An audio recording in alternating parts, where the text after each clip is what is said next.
Oiê, boa noite, boa noite. Vamos lá para mais uma live, né, da leitura comentada do livro Relacionamentos, da The School of Life.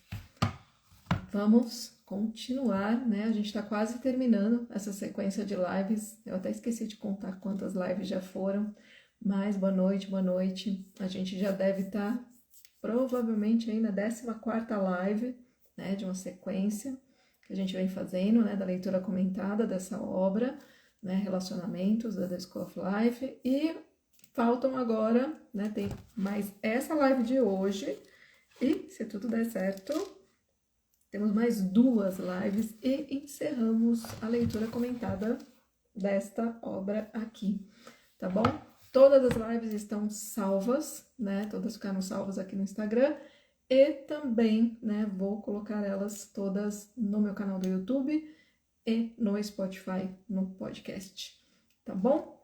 Então vamos lá, para começar, né, como todas as outras lives, eu primeiro faço, né, um resumo de tudo que a gente já percorreu até aqui, né, que foram muitas questões, né, muitas conversas interessantes, né, e muito conhecimento para que a gente possa ampliar, né, a nossa forma de pensar os relacionamentos contemporâneos, buscando uma construção um pouco mais afastada dos ditames do amor romântico, para que a gente possa construir relações mais saudáveis, né, que podem ainda estar inseridas dentro de uma estrutura monogâmica, mas que a gente também trouxe aqui a possibilidade, o questionamento e a inserção do pensamento e das possibilidades também não monogâmicas. Então, a ideia de trazer essa leitura, né, comentada desse livro Relacionamentos é justamente porque é uma obra que ela questiona o amor romântico. Então, ela não coloca que a solução para todos os nossos problemas de relacionamentos é sair totalmente da monogamia, mas a gente conseguir, né, encontrar uma equação que funcione para cada relação, que esteja tanto alinhada com monogamia quanto alinhada com não monogamia, até porque, uma vez que a gente está falando de não monogamia, a gente está falando da negação do que significa monogamia, então a gente está num processo social de desconstrução, né, dessa estrutura extremamente ortodoxa, conservadora e rígida, que é a monogamia, mas que existem hoje possibilidades dentro da própria monogamia, né, de flexibilização dessas relações, fazendo com que elas sejam menos opressoras e menos alinhadas, né, à estrutura também patriarcal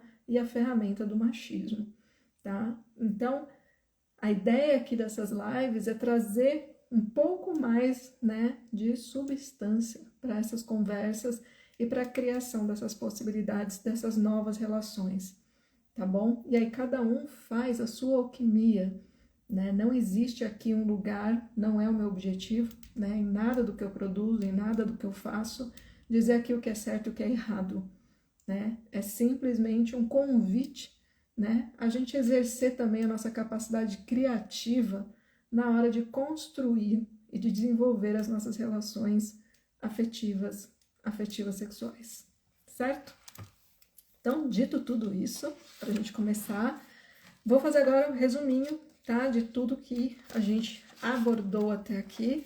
E esse resumo cada vez vai ser mais resumido, né, porque a gente vai chegando no final, então tem bastante coisa que a gente já percorreu aqui. Eu vou pegar só alguns capítulos, abrir um pouquinho sobre o que foi, né, cada uma dessas lives, e depois a gente já entra no tema de hoje, né, que o título do capítulo no livro é Celibato e Rompimentos. Ou seja, né, a gente vai falar sobre esse lugar da solteirice, né, sobre como que a gente enxerga, né, o ser solteiro, né, dentro da nossa sociedade, e qual é uma outra forma que a gente poderia enxergar, né, esse lugar da solteirice, para a gente normalizar isso também como uma opção, né? E também a gente vai falar sobre os rompimentos, né? A compreensão da importância, né, da gente começar a ter uma visão um pouco mais madura sobre cada relação que a gente experiencia, compreendendo que cada uma delas nos traz algo importante, não importa o tempo que dure, E por que que a gente, às vezes, né, depois de um tempo numa relação, e quando termina, a gente considera aquilo um fracasso só porque essa relação não durou para sempre, né? Que é a visão do amor romântico. Então, aqui nesse capítulo, a gente vai questionar esses dois lugares, né? E trazer um pouco mais de informação e de reflexão, né? Para que a gente possa trazer um novo significado, né? E uma forma diferente, né? De enxergar tanto os momentos das nossas vidas ou, eventualmente, a nossa situação, né? A situação de cada um aqui como solteiro e os términos de relacionamentos que a gente já viveu e que a gente vai viver, né? E como que a gente pode ter uma abordagem mais madura, né? Mais construtiva em relação a esses términos. Então, é sobre isso que a gente vai falar aqui hoje, tá? Mas para começar, eu vou trazer aqui um resuminho bem rápido, né, das nossas primeiras lives, dos primeiros capítulos, né, que a gente já percorreu aqui nessa sequência de lives, tá bom?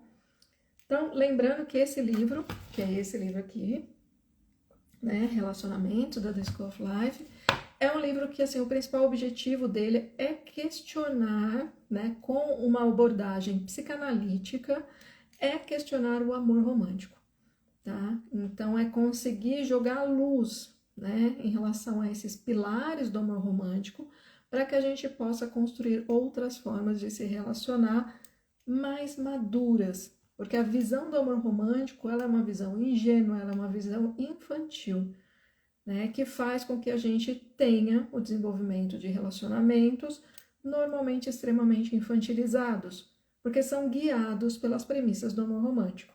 Então, essa obra ela vem para justamente dissolver esses pilares, né, flexibilizar a nossa forma de enxergar, né, como que a gente pode vivenciar essas relações. Então, cada um dos pontos aqui é justamente para trazer questionamentos em relação às bases do amor romântico. E aí, quando a gente foi chegando para o final do livro, que é onde a gente está agora, né, faltando somente mais 2 lives, sendo que a gente já percorreu aí pelo menos umas 13, 14, é justamente quando ele começa a questionar a estrutura monogâmica, né, que é uma estrutura que traz como base o amor romântico. Então, quando a gente questiona o amor romântico, significa que a gente primeiro está questionando o patriarcado. Se a gente está questionando o patriarcado, a gente está questionando o machismo. Se a gente está questionando o machismo, logo estamos questionando também o amor romântico. Essa é a ideia aqui, tá bom? Então vamos lá, falando um pouquinho de cada capítulo, bem rapidinho, tá? E aí quem tiver curiosidade, né, de saber mais sobre o que a gente falou em cada um desses capítulos, todas as lives, né, estão salvas aqui no meu Instagram e estarão também disponíveis no YouTube e no Spotify a partir provavelmente de segunda-feira, tá bom? Então vamos lá. Primeiro capítulo, pós-romantismo, é quando a gente aborda a base do romantismo, né, onde o autor ele explica pra gente a partir de quais pilares, né, a gente começa a questionar essa forma de se relacionar, né, nesses relacionamentos baseados no amor romântico.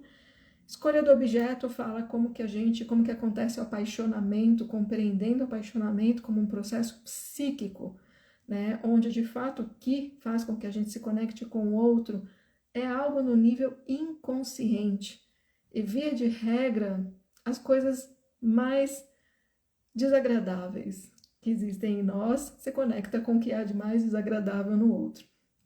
Essa é a base do apaixonamento pela visão psicanalítica, tá? Então é um lugar onde a gente vai poder ali ter uma possibilidade projetiva de questões inconscientes nossas e vice-versa, e a partir daí, quando eu tenho consciência de que o apaixonamento é sobre isso, eu tenho uma grande ferramenta a partir dos meus apaixonamentos de autoconhecimento, que também vai ser abordado num outro capítulo que eu vou falar mais pra frente, né, com mais profundidade. Transferência, justamente esse lugar projetivo também, esse lugar onde nas relações ocorrem muitos conflitos, muitas confusões, né, porque a gente projeta muitas questões inconscientes sobre o outro, né, coisas que dizem respeito às nossas histórias, mas que a gente, em determinados momentos, a gente percebe no outro algo, né, que invoca em nós lembranças, memórias, afetos, E quando a gente menos se dá conta, tá a gente lá projetando no outro muitas coisas que não dizem respeito ao outro, né? E daí nascem vários conflitos que poderiam ter sido evitados, né? A partir do momento que a gente adquire autoconhecimento e a partir daquela projeção a gente identifica que aquilo não é do outro, né? E a gente consegue rapidamente recuar e dizer, opa, sinto muito, né? Isso na verdade é sobre uma ferida minha. E trabalhar em cima disso, elaborar isso, tá? Então, isso foi uma das coisas que a gente falou também. Os problemas da intimidade, né? Fala muito sobre esse lugar de quando a gente vai se relacionar com o outro, existe esse desejo de desenvolver intimidade, mas ao mesmo tempo existe uma recusa de se colocar numa posição de vulnerabilidade. E sem que a gente se coloque na posição de vulnerabilidade, não existe a possibilidade da construção de intimidade, né? Então, aqui é um dilema que é colocado nesse capítulo e que é fundamental a gente compreender quando a gente decide que a gente quer desenvolver intimidade com o outro, compreender que sim, existe a necessidade de conseguir estar numa posição vulnerável diante do outro e conseguir lidar também com a vulnerabilidade do outro. Os pontos fracos e os pontos fortes, o parceiro como criança, esse capítulo também ele é muito importante, que fala sobre a parte infantil que existe em todos nós, né? No parceiro, em mim, todos nós temos aí uma parte infantil e que normalmente dentro de uma relação, né, afetivo-sexual existe baixa tolerância, né, em relação a essas partes. Coisa que às vezes com amigos ou principalmente com crianças, né, a gente acaba tendo uma tolerância maior, principalmente com crianças, porque, ok, é uma criança, então é natural que ela age assim. Mas os adultos também têm essas partes e elas também vão se apresentar.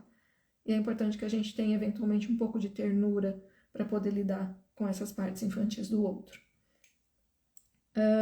Amar e ser amado, né, um capítulo também muito importante para a gente compreender que, a priori, né, de forma geral, quando a gente nasce, a gente é amado, né? A gente recebe muito amor. A gente aprende primeiro a ser amado. E o nosso grande desafio, conforme a gente vai caminhando para a vida adulta, é desenvolver a capacidade de amar. É conseguir renunciar àquilo que a gente chama de narcisismo. E essa é a grande dificuldade nas relações.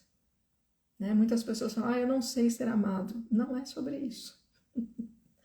Né? Existem muitas falas prontas por aí, né? Que se a gente pensar bem, a gente está deixando de assumir algumas sombras nossas.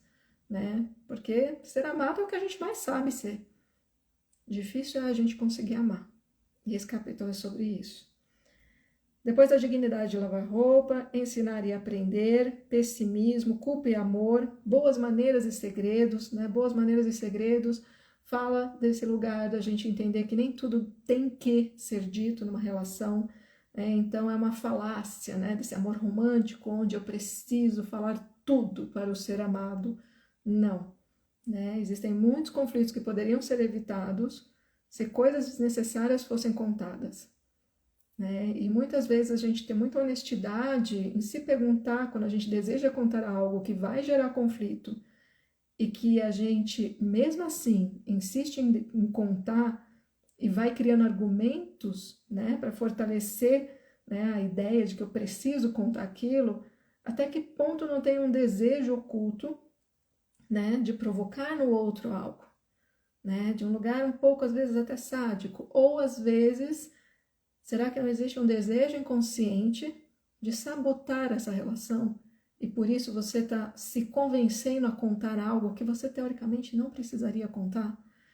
Então, esse capítulo também é muito importante, né? Esse lugar de onde entra a nossa autossabotagem, de onde entram nossos predadores internos, né? Que eu falo com muita constância aqui, né? No meu Instagram, enfim, porque faz parte do meu trabalho, né? Com o conto. Não sei se alguém aqui já acessou esse conto, né? O conto Barba Azul, do livro Mulheres que Correm com os Lobos, que fala desses predadores internos.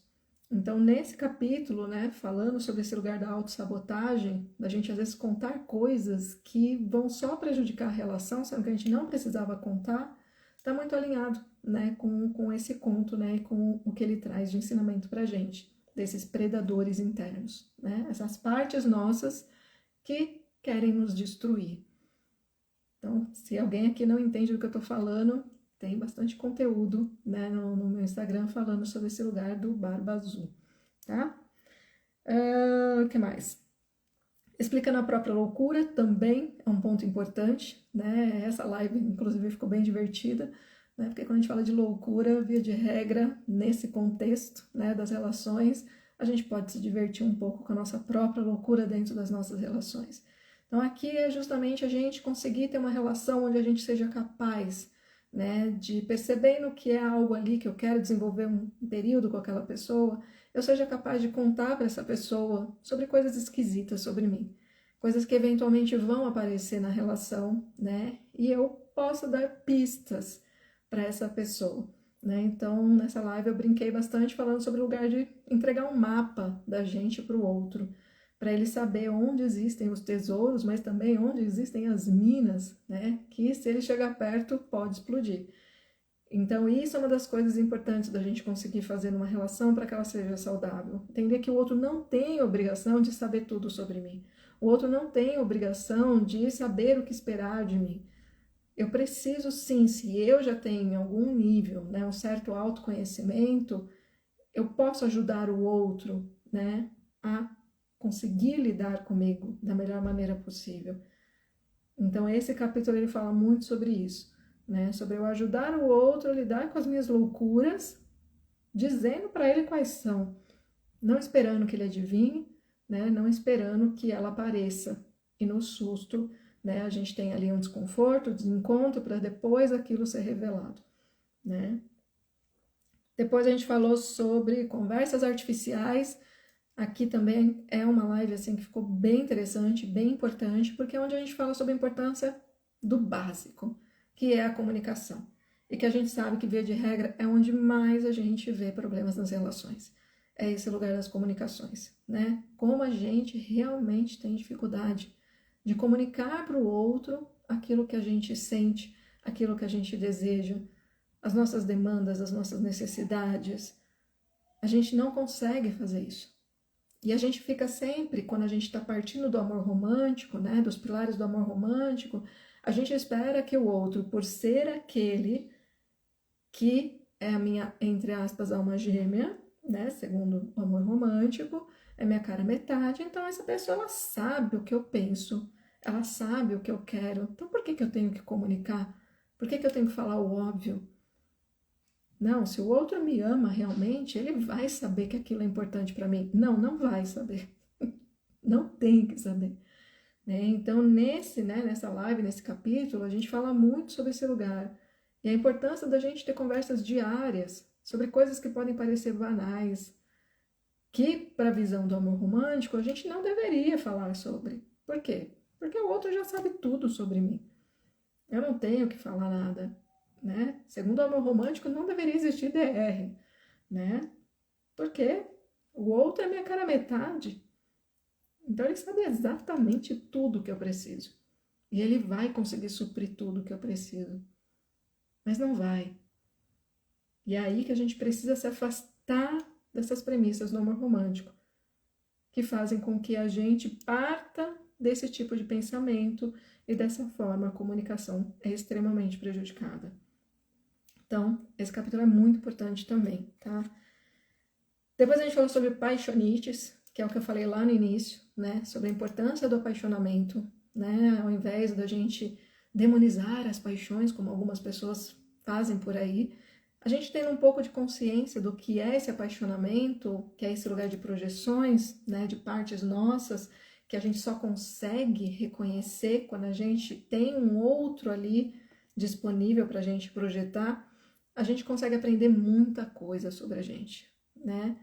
Tanto coisas muito boas, principalmente nos primeiros picos da paixão, né? Onde o outro nos coloca realmente num pedestal e coloca e consegue enxergar em nós coisas maravilhosas que a gente mesmo nunca enxergou em nós, mas a gente sabe que a gente tem fases do apaixonamento e momentos do apaixonamento. Em alguns apaixonamentos, em algum momento, começa a vir o lugar, entre aspas, tóxico, né? Que é nosso e que aparece também nesses momentos de apaixonamento, principalmente no que diz respeito à possessividade, desejo de controlar o desejo do outro, né? Ciúmes, enfim. Então, é um momento bem importante, bem especial para a gente olhar, tá? Esse lugar das paixões. Eu vi que tem mensagem aqui, deixa eu ver. Eu vou terminar só de ler aqui o finalzinho, faltam só 3, e aí eu já volto na sua pergunta. A não liberação sexual é quando a gente começa a falar sobre a sexualidade nos relacionamentos, né? A importância da gente entender que hoje em dia parece, né, que esse lugar da sexualidade está mais livre, a gente está falando mais sobre isso, né? Tem mais representatividade, né? Inclusive, né? A pessoas que têm, né, outras formas, se identificam de outras maneiras, vivenciam sua sexualidade de outras maneiras, enfim, parece que há uma grande liberação sexual, mas não há, né? A verdade é essa. Então, nesse capítulo a gente fala sobre isso, né? E aí depois a gente entra no lugar que a gente falou nas últimas 2 lives, que foram 2 lives para abordar esse capítulo, que é o capítulo chamado de O Legalista e o Libertino, que é quando a gente fala, né, da criação, né? O legalista e o libertino é como se esse autor ele colocasse 2 personas, né, com posturas em relação ao amor e sexo completamente opostas, né, bem extremistas, para que a gente possa pensar as possibilidades de equilíbrio entre amor e sexo nas nossas relações, tá? Então, são 2 lives, porque realmente foi uma discussão muito rica, muito interessante, então convido vocês também a assistirem, né? E nessas lives é onde a gente começa, onde, né, o autor começa a fazer o questionamento em relação à monogamia, né? O que é essa monogamia, o que ela traz, né, de desafios para a gente, quando a gente se relaciona, né, se baseando na monogamia, entendendo a possibilidade, quando a gente vai se afastando da visão do que ele chama de legalista, que é aquele que acredita que amor e sexo sempre estão juntos, não tem como separar isso, e a gente vai caminhando para o lugar do libertino, que é o extremo oposto, que para ele sexo e amor são coisas completamente desconectadas. A gente vai caminhando também para essa saída da monogamia para possibilidades que se encaixam, né, dentro do que a gente hoje chama de não monogamia, e que em algum momento foi chamado de amor livre, e que talvez em algum momento mude de nome também. Então é muito rico, né, o que a gente conversou, né, fazendo a leitura desse capítulo, para a gente começar a compreender dentro da contemporaneidade todas essas novas formas de viver as relações, né, e tentar diminuir a nossa ignorância também, né, em relação a tudo que se apresenta, porque é isso que eu venho percebendo, né, as pessoas estão com muita dificuldade de aceitar que existem outras opções, né, e não são melhores nem piores para todo mundo, mas podem ser opções diferentes para pessoas que talvez não se encaixem naquilo que é dado hoje e tenham aí pelo menos opções que a gente antigamente não tinha, tá? E hoje a gente vai falar sobre, né, a solteirice e os términos, também buscando desconstruir um pouco, né, da visão pesada, né, da visão extremamente ortodoxa, né, em relação a ser solteiro, né, e em relação aos términos, né, como que a gente encara, né, por que essa necessidade de achar que relacionamentos felizes são apenas aqueles que duram até o final da vida, né, por que eu não posso pensar que um relacionamento de curto prazo também foi um relacionamento feliz, também foi um relacionamento importante. Por que eu tenho que tirar o valor dessa relação porque ela não me acompanhou até a morte? Então, isso também é desconstruir aí um pilar do amor romântico, onde, obrigatoriamente, eu encontrava uma pessoa que ia daquele ponto que eu encontrava essa pessoa até o final das nossas vidas, na verdade, o final da vida de pelo menos um, iríamos juntos. E esse seria o final feliz. Por que tem que ser assim? Por que a gente não pode viver cada relação compreendendo a sua importância, a sua relevância e aceitando que sim, talvez não seja para sempre, mas o ensinamento daquela relação, o que a gente aprende naquela relação, pode ser para sempre, desde que a gente entenda o valor daquilo, certo? Então hoje é sobre isso. Então já fiz o meu resuminho, né? E agora deixa eu ler que tem uma pergunta aqui. Deixa eu voltar. E boa noite para todo mundo que está entrando. Mas qual seria a diferença de evitar falar tudo e falar abertamente tudo? no caso das DRs, por exemplo. Diferença de evitar falar tudo e falar abertamente tudo. Porque existem coisas, né? Para quem aqui já teve um relacionamento, principalmente relacionamentos longos, que você vai vivendo experiências e você vai percebendo as consequências, né? Das experiências e das conversas. O que eu sinto na prática e atendendo casais, inclusive, é justamente que, assim, existem coisas que quando eu preciso falar, eu preciso me questionar primeiro por que eu tô querendo dizer aquilo, né? Então, muitas vezes eu vejo as pessoas falando coisas para o outro que existe ali um interesse inconsciente, né, de criar desconforto que não precisaria existir. Agora, tem coisas que eu vou contar que eu consigo, se eu pensar antes de contar, eu consigo identificar que aquilo é importante sim, né? Que se eu não contar aquilo, pode ser, né, que alguma situação que está planejada para acontecer, algo surja relacionado àquilo, que quando eu conto, eu evito que o desconforto seja maior lá na frente. Então, quando eu conto algo para o outro, precisa ter realmente uma razão relacionada à relação dos dois, no sentido de evitar desconfortos que podem acontecer ou construir conexões que podem melhorar a relação. Mas tem muitas coisas que a gente conta que, se a gente se afastar um pouco da cena, vai perceber que, na verdade, é óbvio que contando aquilo criaria um desconforto e que, se não contasse, não ia acontecer nada. Não era algo relevante, não era algo importante.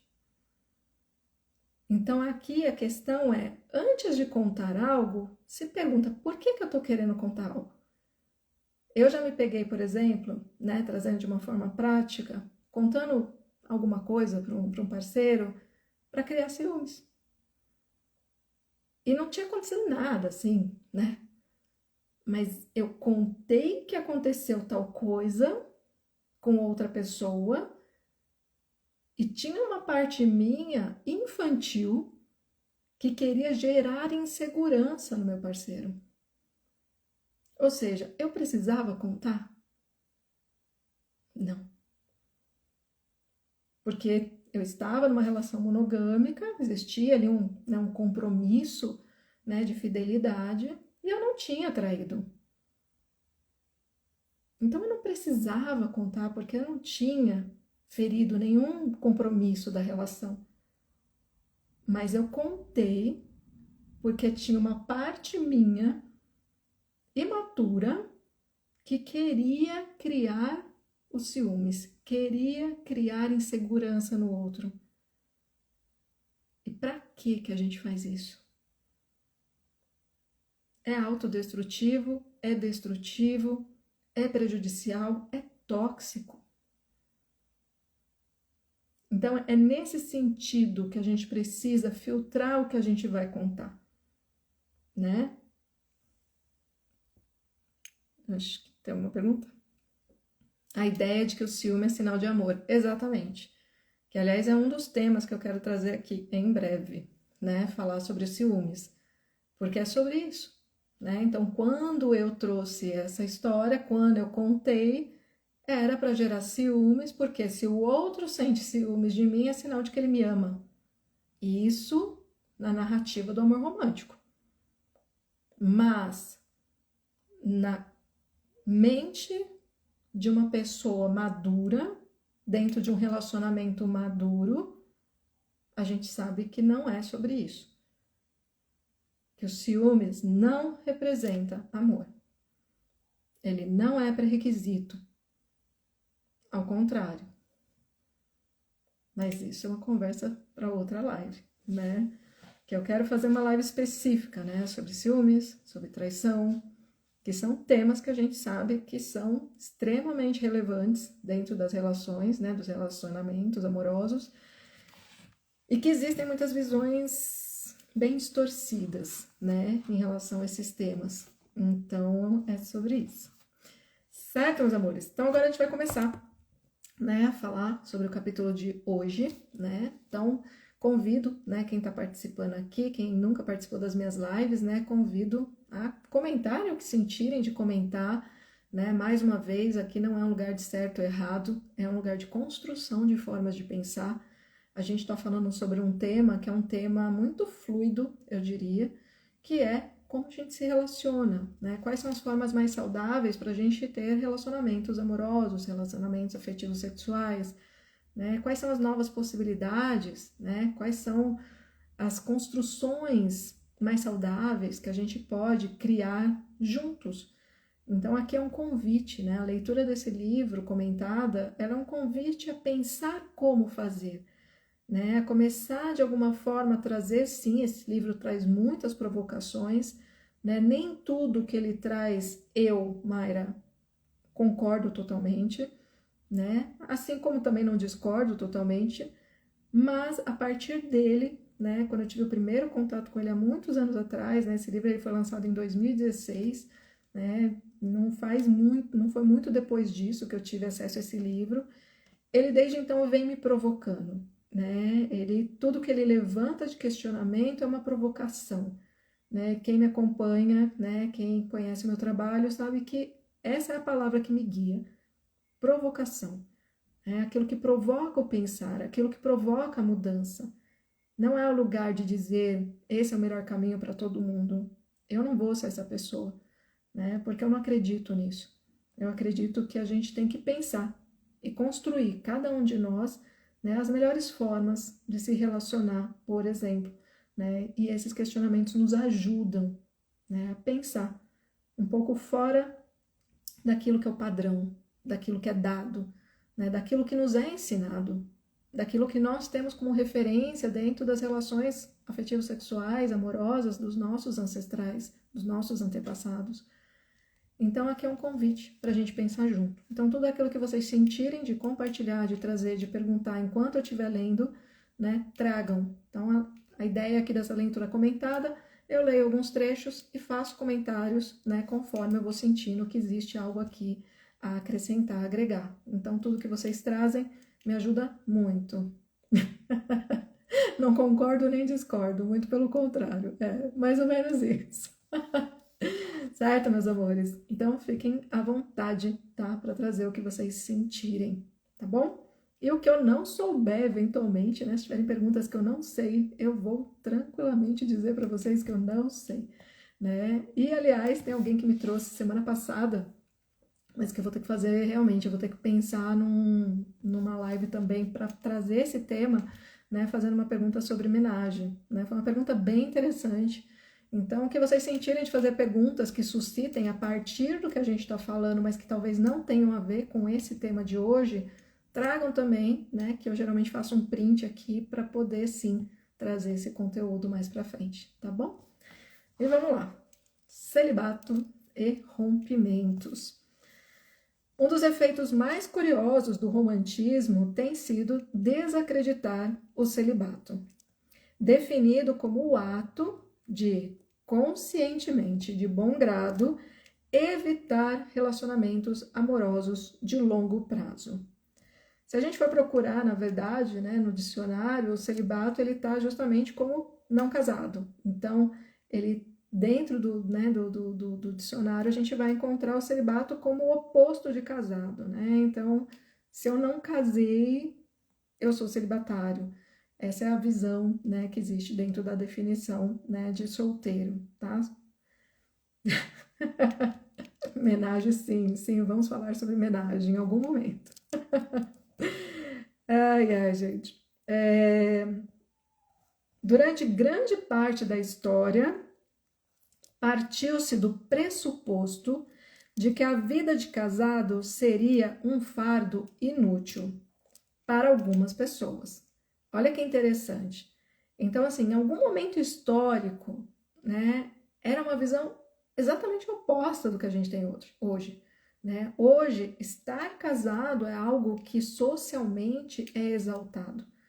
Mas por um bom tempo, lá atrás, ser solteiro era esse lugar. O casamento era tido como um lugar que poderia atrapalhar a vida do sujeito. E é muito interessante quando a gente estuda, né? E eu gosto de fazer esse estudo, né, dessas questões de forma antropológica, para entender durante a história, né, esses picos, essas mudanças do que era bom, do que não é mais bom, do que era mais importante, do que é menos importante. Isso vai mudando ao longo do tempo.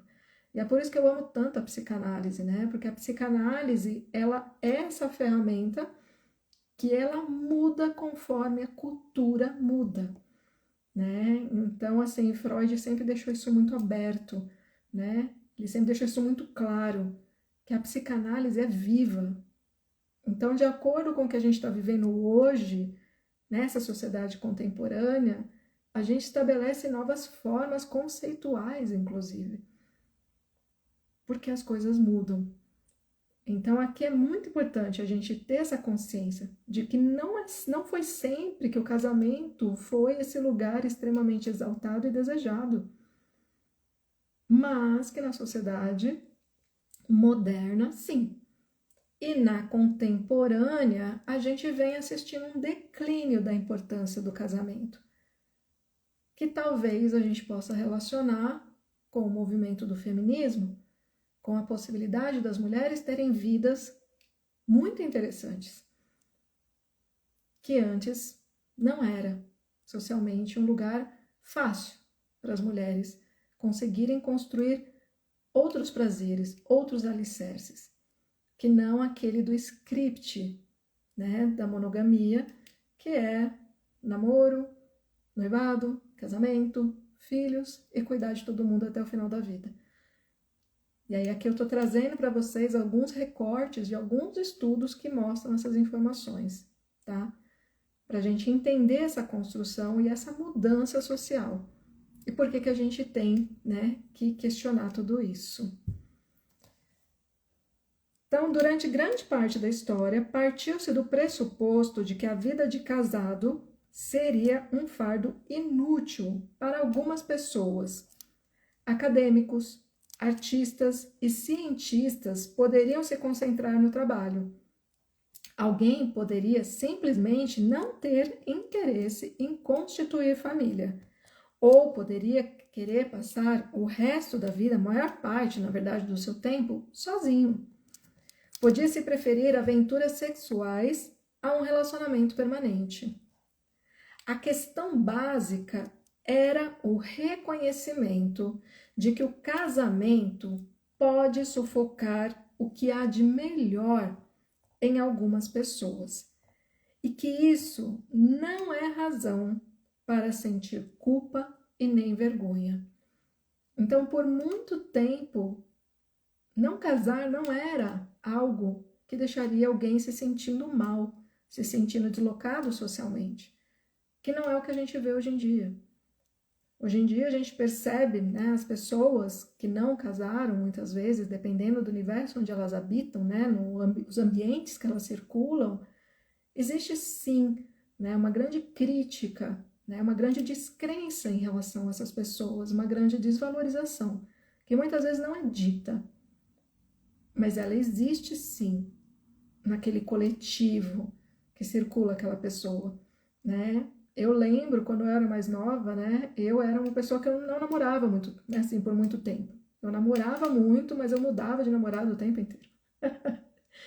E eu era aquela que, quando chegava nas festas de família, né? Talvez muitas mulheres tenham vivido isso. Eu acredito que os homens talvez menos, né? Mas, assim, para a mulher era muito comum essa cobrança, depois de uma certa idade, né? Como assim? Você ainda tá solteira? Vai ficar pra tia? Era uma cobrança irritante. Você chegava na festa da família, as pessoas ficavam olhando para você sem perceber você. Era como se você não existisse. O que elas buscavam era o parceiro. Era que você pudesse estar cumprindo com aquilo que a sociedade ia te cobrar. E se você chegava na festa sozinha, com uma certa idade, todo mundo te olhava. E começavam as fofocas e a gente percebia isso. Como assim? Ela ainda tá solteira. Nossa, essa daí não vai casar. Não casou até agora, não casa mais. A impressão é de que os solteiros são vistos como tendo menos valor. Exatamente. Era assim que eu me sentia, por exemplo, nesse período, né? Então, minha irmã, por exemplo, sempre namorou e teve namoros longos, né? E ela, não lembro dela ter ficado solteira em momento nenhum. E eram namoros longos. Então, ela tinha valor para a família. Isso para mim era muito claro, né? E eu não. Eu era uma que ia ficar aí largada, alargada. Eu ia ficar largada no mundo, né? Por quê? Porque eu estava solteira. Então, realmente, é exatamente o que você colocou. Era como se fosse esse lugar de, se ela tá solteira, ela não tem valor. E ninguém olhava, né, para o meu trabalho, para as minhas conquistas, né, para quando eu consegui sair de casa. Ninguém olhava para isso como algo de valor. As coisas que eu sabia fazer, ninguém olhava para isso. Porque eu era solteira. E o mais importante era que eu encontrasse a minha cara metade, que seria aquele que se tornaria o provedor e o protetor, né? E com isso eu cumpriria todo o script social que faria com que eu tivesse valor nessa sociedade. Então é um lugar extremamente cruel, porque a gente sabe que pessoas que a gente conhece, que são solteiras, muitas delas são pessoas incríveis, são pessoas riquíssimas, são pessoas interessantíssimas. Mas que o fato dessas pessoas não terem casado, para muitas pessoas na sociedade, principalmente para a família, faz com que essa pessoa realmente seja colocada num lugar de desvalia. Então aqui a gente está questionando justamente isso. Então não é um lugar aqui para dizer que é melhor ser solteiro do que ser casado, que o casamento nunca é bom. Não vamos para esses lugares radicais, tá? Não é sobre isso. A leitura desse capítulo é importante justamente para que a gente normalize também as pessoas que escolhem não ter uma relação romântica, seja por um tempo ou seja como estilo de vida. E a gente vê esse movimento crescendo por vários motivos, né? Então, continuando. Aqui ele conta a história de uma mulher, né?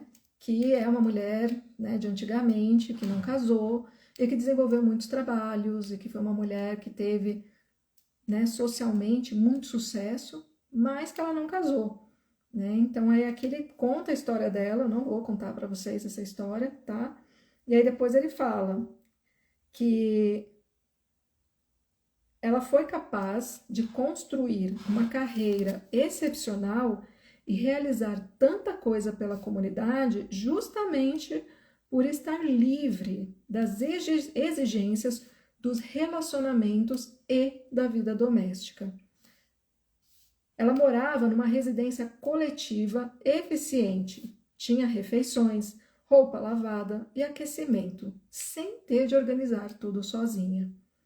Essa foi a abordagem em relação a certos tipos de trabalho, intelectual, administrativo e cultural, que persistiu por muitos séculos. Em 1900, a vida acadêmica no Reino Unido era praticamente uma carreira para solteiros que moravam em alojamentos, faziam refeições juntos, tinham a roupa lavada pela universidade e eram comprometidos com o trabalho. Se quisessem engolir o jantar em 8 minutos e depois trabalhar até a madrugada, não havia ninguém para reclamar. Os professores conseguiam produzir muito. A ideia era que determinados tipos de trabalho vão exigir tanto esforço e contínua devoção que realmente não deveríamos tentar conciliá-los com os deveres de um relacionamento, de uma família e da administração do lar. Para fazê-lo direito, deveríamos morar em comunas muito bem organizadas, como um mosteiro ou uma universidade, ser solteiros e socializar principalmente com as pessoas envolvidas no mesmo tipo de atividade, pois elas nos compreenderiam e saberiam como nos ajudar da forma mais proveitosa. E aqui eu quero abrir uma aba, né, para a gente trazer também um recorte que eu acho importante de gênero, né? É bem importante, porque eu sempre me perguntei, quando eu comecei a estudar psicanálise, e comecei a estudar os livros de Freud, né, a consumir tudo ali, daquele, né, não só de Freud, né, mas de vários pensadores, né, Sandor Ferenczi, né, também já tive aí um período de estudos complementares, porque para mim faz sentido trazer também para o meu trabalho Jung. Eu ficava pensando, né, gente, como que esses homens produziram tantas obras, né? E eu lembro que, né, quando eu comecei a estudar psicanálise, eu ainda era casada, né? Faz 3 anos que eu me divorciei, depois de uma relação de 18 anos, né, com 2 filhos. Então, quando eu comecei a estudar psicanálise, eu ainda era casada, ainda tinha esse lugar também, né? Dessa esposa, mãe, né? Que estava ali em casa, enfim, trabalhando, mas ainda assim nesse papel e nessas funções. E aí eu ficava me perguntando, né? Como que eles conseguiram? E aí, nessas minhas reflexões, né? Ficou muito claro, né? Então, para os homens, né? A partir dessa estruturação de um casamento de um casamento monogâmico, na verdade, né? O casamento monogâmico ortodoxo, né? Antigo, vamos dizer assim, mas que ainda assim existem muitos casamentos que são estruturados dessa maneira. Existe aí uma atribuição de função baseada em gênero nos casamentos monogâmicos heteronormativos, né? Então, dentro desses casamentos que ainda funcionam, né, nesse formato, com essa divisão, né, de atribuições e funções baseada em gênero, os homens, durante toda a história, né, desses casamentos monogâmicos, eles sempre puderam realizar as suas obras. Porque enquanto eles estavam lá nessa jornada acadêmica, nessa jornada científica, existiam mulheres cuidando das casas, dos filhos, das roupas deles, das comidas deles, do bem-estar deles no lar. Mas as mulheres, não. As mulheres que vêm desses sistemas, elas nem sabem definir normalmente o que é um hobby. Hoje mesmo uma amiga minha me mandou um reels de uma mulher falando, uma mulher, né, de agora, nas redes sociais, né, que é mãe, casada, enfim, e ela falando que na terapia dela, a terapeuta perguntou qual o hobby que ela fazia, e ela começou a responder coisas que ela faz em casa, para a família. E a terapeuta foi perguntando, tá, mas isso não é um hobby. Me fala um hobby que você faz, uma coisa que você faz só por você. E aí ela se deu conta que ela não tem hobby, mas que o marido dela tem. Então aqui também é importante a gente fazer esse recorte de gênero. Então esse lugar de ser solteiro, né, e eu até lancei uma enquete, né, nos stories essa semana, né, com uma notícia que fala, né, que os estudos dizem, né, pesquisas dizem que mulheres solteiras são mais felizes do que homens solteiros. E aí eu perguntei se as pessoas concordavam, né? E aí 70% das pessoas disseram, aproximadamente 70%, né, disseram que sim, que concordam, que as mulheres solteiras são mais felizes do que os homens solteiros hoje em dia. Vocês entenderam por quê? Né? Então, esse exemplo que eu trouxe, né, falando desse recorte de gênero, também em relação à solteirice, né, porque a gente pode trazer aí para esse lugar da solteirice, também demonstra por que as mulheres solteiras hoje são mais felizes. E por que a grande maioria das pessoas que estão decidindo ficar solteiras hoje em dia são mulheres. Porque elas encontram hoje, né? Nós encontramos lugares que não existiam pra gente antigamente. Não existiam as oportunidades que existem hoje das mulheres desenvolverem o que elas desenvolvem hoje. Então, esse lugar do amor romântico, esse lugar dessa pilastra central que era dentro do amor romântico, né? Esse outro, a relação com esse outro, essa relação amorosa com esse outro, para as mulheres da contemporaneidade, não precisa mais ser o eixo central das nossas vidas. Então, o casamento não é mais o mais importante ou o único caminho para que a gente tenha uma vida interessante e satisfatória. E muitas vezes, né, o desgaste com essas relações que reproduzem esses modelos arcaicos, antiquados, ortodoxos, machistas, estão gerando um desgaste gigante nas mulheres. E muitas estão criando movimentos realmente de ficarem solteiras. E priorizarem os seus hobbies, as suas amigas, os seus amigos, as suas famílias, né, de origem, os seus lares. Fazer coisas que têm vontade. Então, tudo isso está impactando também nessa escolha por ser solteiro. E por isso é tão importante a gente falar sobre isso aqui. Sobre a normalização desse desejo. A normalização de ser solteiro e de ser solteira. Entendendo que isso diz respeito a pessoas normalmente com uma escolha monogâmica, né? Que é um dos stories que eu trouxe também, esse lugar para a gente repensar essa nomenclatura solteiros, né? Muitas pessoas que são dentro desse lugar da escolha não monogâmica, né? De relacionamentos não monogâmicos, normalmente eles não usam essa nomenclatura, né? E isso também, em algum momento lá na frente, eu vou trazer mais informações para vocês, né? Que em algum momento eu quero trazer também mais conteúdos falando sobre a não monogamia, né? E sobre as diferenças, para também trazer um pouco mais de informação para as pessoas saírem de lugares preconceituosos e ignorantes em relação a isso. Tem muita coisa nova acontecendo e muita coisa importante da gente ter letramento. E é esse o meu papel aqui também, tá? E continuando, né, que eu já trouxe bastante, né, abri 15 mil abas aqui para vocês. Então aqui ele fala, deixa eu até ver, de vez em quando tem que ver as horas, né, que aqui hoje vai ficar corrido. Deixa eu ver.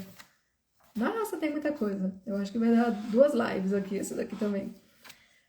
Porém, o romantismo gradualmente fez todas essas escolhas pelo celibato parecerem estranhas. Ele patologizou a decisão de permanecer solteiro e assim assegurou muitos relacionamentos infelizes e pessoas pouco adequadas a formar casais que não viam alternativa viável fora de uma relação. O romantismo transformou a ideia de uma união sexual de longo prazo com uma pessoa especial no verdadeiro ápice do significado da vida, sutilmente desacreditando as alternativas, como a devoção ao estudo, à ciência, à arte, à política ou à religião, ou simplesmente a uma vida de relações sexuais com várias pessoas em que o afeto a longo prazo é buscado junto aos amigos.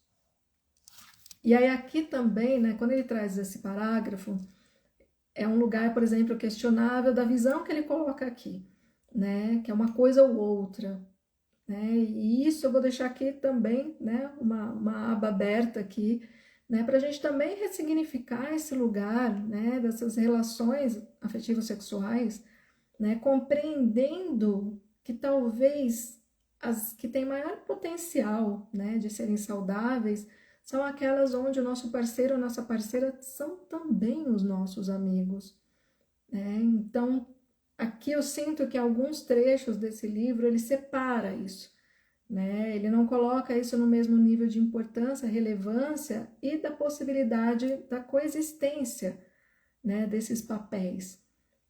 Então eu deixo aqui também isso para a gente refletir, né?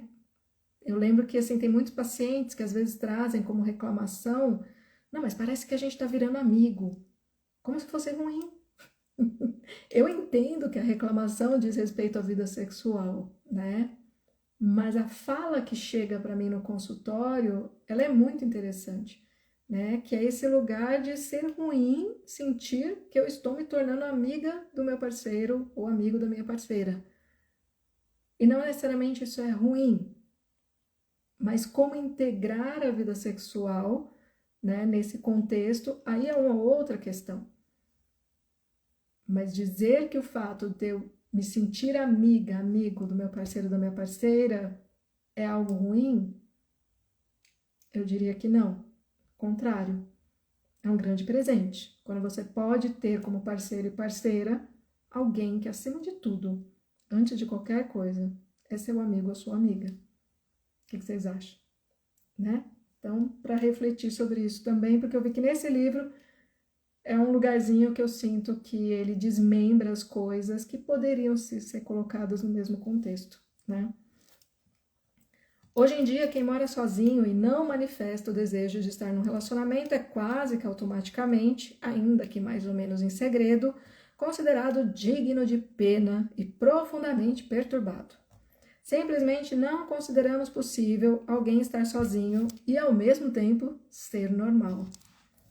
Isso nos coloca na rota de uma catástrofe coletiva, pois significa que todos os anos um número imenso de pessoas que não têm nenhum desejo inato de viver com alguém e que no fundo são profundamente inadequadas para isso é levado pela força da pressão coletiva ou da vergonha a adotar a vida conjugal, com resultados desastrosos para todos os envolvidos.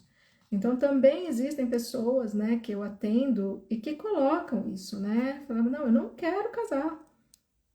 Assim, não é algo que eu quero para minha vida, né? Assim como muitas mulheres chegam para mim também e falam, eu não quero ser mãe. E as pessoas ficam horrorizadas, né? Então, essas escolhas, né, que a gente faz, uma sociedade que tem ali um roteiro que coloca, impõe pra gente que a gente deve seguir, a gente tem que tomar muito cuidado com isso. Porque muitas vezes somos nós que estamos aqui, esses julgadores, né, esses inquisidores, aqueles que olham para alguém que diz que não quer casar e não, fala a verdade. Né? Você está fingindo que não quer porque você ainda não conseguiu e não consegue assumir que você não tem valor. Sim, é isso que muitas pessoas pensam. Quando alguém diz que não quer casar, que quer ficar solteiro. Não, eu vou viajar o mundo, vou estudar.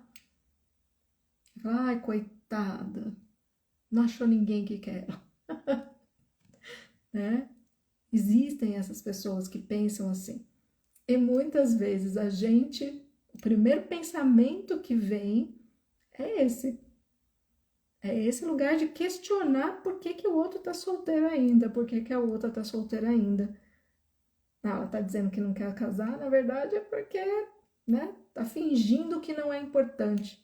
Tá fingindo que tá tudo bem pra gente não ter dó dela. Mas na verdade ela deve estar sofrendo muito. E muitas vezes não está. Existem pessoas realmente felizes, né? Seja lá o que a gente chama de felicidade, mas que se dizem felizes com a escolha de ficarem solteiras. E por que que a gente não consegue aceitar essa possibilidade? Porque existe um script social que nos diz que pessoas solteiras são pessoas infelizes.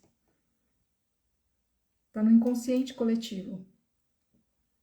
E dessa forma a gente se torna muito cruel diante da escolha do outro. Então é importante a gente olhar para isso. Portanto, para a felicidade dos casais e dos solteiros, é essencial que regularmente nos lembremos das muitas e excelentes razões para não ser um problema passar a vida sem ninguém. Que é outra questão aqui, né? Passar a vida sem ninguém. Né? Então, aqui no livro ele traz essa frase também me incomodou, né? Porque ele assim, eu percebo aqui algumas passagens nesse livro que sem perceber talvez, ele tá também com uma visão romântica, né? Como se assim, se eu não tenho um parceiro, né, romântico, eu estou passando a vida sem ninguém. Não. Eu tenho meus amigos, as minhas amigas, as minhas plantas, né? Brincando, as plantas é brincadeira, tá? Mas enfim, eu tenho pessoas muito queridas comigo, né? Assim como muitas pessoas que estão solteiras, tem muitas pessoas queridas com elas. Então, assim, elas não estão passando a vida sem ninguém. Porque a gente dizer isso é a gente reforçar a ideia de que é fundamental que a gente tenha um parceiro, uma parceira romântica para dizer que nós temos alguém na vida. Não. Nós temos muitas pessoas com quem a gente pode se conectar. De diversas formas, inclusive sexual. Que não necessariamente precisa ser alguém que eu vou estabelecer uma relação com contrato, com compromisso, com script, até chegar a casamento e filhos. A gente tem todas as possibilidades no meio do caminho. E é isso que a gente precisa repensar como sociedade. Para poder aceitar que existem diversas maneiras de se amar. Tadã. Só quando a solteirice tiver o mesmo prestígio da vida conjugal, poderemos garantir que as pessoas tenham liberdade de escolha e, portanto, construam relacionamentos pelos motivos certos. Porque amam o parceiro, não porque têm pavor de continuar solteiras. E essa fala é muito comum também, né? É muito comum quando eu atendo pessoas que estão em crise no casamento, por exemplo, muitas que não terminam o casamento e falam sobre o pavor de ficarem sozinhas, sobre o pavor de serem vistas como solteiras ou solteiros na sociedade. Justamente por conta desse preconceito.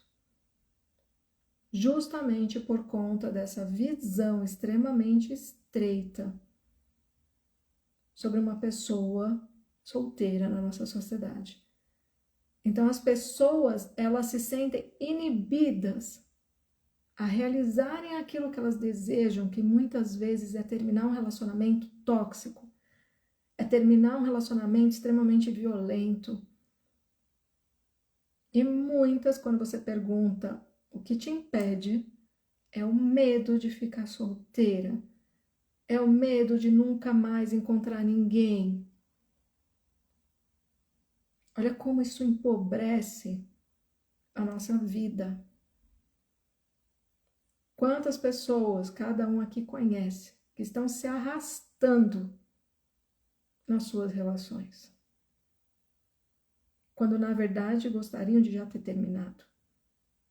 E quantas aqui já escutaram esse lugar de que essas pessoas não terminam essas relações porque têm medo de ficar sozinha, medo de ficar sozinho. E por que eles têm esse medo? Porque eles sabem do olhar da sociedade, extremamente julgador, extremamente cruel para eles. Como se anulasse tudo aquilo que essa pessoa já construiu, já edificou na vida dela. Então não importa o que ela tenha construído, não importa quem ela seja, não importa os valores, não importa quem ela é. Se ela for solteira, a sociedade a julga sem valor, que foi o que vocês já trouxeram aqui hoje. E eu falo de um lugar que eu conheço quando eu me divorciei. Aos 43, os 43 anos de idade. Eu sei de todo o valor que eu tenho, eu sei de toda a história que eu já vivi, eu sei de todas as conquistas que eu já alcancei. Mas a partir do momento que as pessoas da sociedade, as pessoas à minha volta me viram como uma mulher divorciada, muitos se afastaram, muitos evitam e muitos me julgam, me desvalorizam. Hoje em dia, beijinho no ombro. Mas no primeiro ano doeu muito. Doeu muito atravessar e ser atravessada por esses olhares. E hoje, eu só lamento porque muitos deles eu sei o quanto são infelizes. E eu, pelo contrário, posso dizer que eu estou bem feliz. Então é sobre isso. É realmente cruel o que acontece com as pessoas solteiras na nossa sociedade. Então vamos olhar para isso e desenvolver também a capacidade desse olhar mais realista, compreendendo que se a pessoa às vezes está naquele lugar é porque ela quer sim. E tá tudo bem. E o que que a gente tem a ver com isso? Por que que me incomoda tanto? Que é um outro lugar que eu trago aqui sempre, né? A gente se perguntar quando a gente se incomoda com a situação do outro, quando a gente se incomoda com o que o outro representa, se questionar, por que que tá me incomodando tanto? Por que que ver uma pessoa solteira me incomoda tanto? O que que eu tenho a ver com isso? Por que que me atravessa? Onde me atravessa? Será que mexe com o meu medo de também, em algum momento, estar solteiro? Será que mexe justamente com esse lugar dessa crença de que uma pessoa solteira não tem valor? Ou será que me incomoda justamente porque muitas vezes eu vejo aquela pessoa solteira realmente feliz? E eu, que muitas vezes tenho um parceiro, uma parceira, não estou feliz. E até que ponto isso não me machuca? Pela minha falta de coragem de terminar aquela relação que está me fazendo mal, justamente pelo medo do julgamento social. Essa é uma pergunta importante, que eu deixo aqui. E seguimos, que o tempo já está urgindo. Aqueles entre nós que escolheram se manter solteiros não deveriam ser considerados antirromânticos. Na verdade, eles podem ser os mais românticos de todos. E exatamente por isso acham tão insonsa a ideia de formar família com alguém que amam, pois sabem muito bem o que a rotina pode fazer com a paixão. No fim, os românticos mais fervorosos é que deveriam tomar cuidado para não acabar em relacionamentos medíocres. Os relacionamentos são mais indicados ao tipo de pessoa que não espera muito deles. Embora saber amar e conviver com alguém indique certa maturidade, um sinal de maturidade ainda maior seria reconhecer que, afinal de contas, talvez não sejamos psicologicamente capazes disso, e um bom número de pessoas não é mesmo. Recolher-se voluntariamente para salvar os outros e a si mesmo das consequências do próprio torvelinho emocional interior pode ser o verdadeiro sinal de uma alma grande e bondosa. Isso daqui é bem interessante, né? Ele fala que muitas vezes é sinal de maturidade você assumir que você de fato não tem, né, a possibilidade de se relacionar, né, afetivo sexualmente com alguém.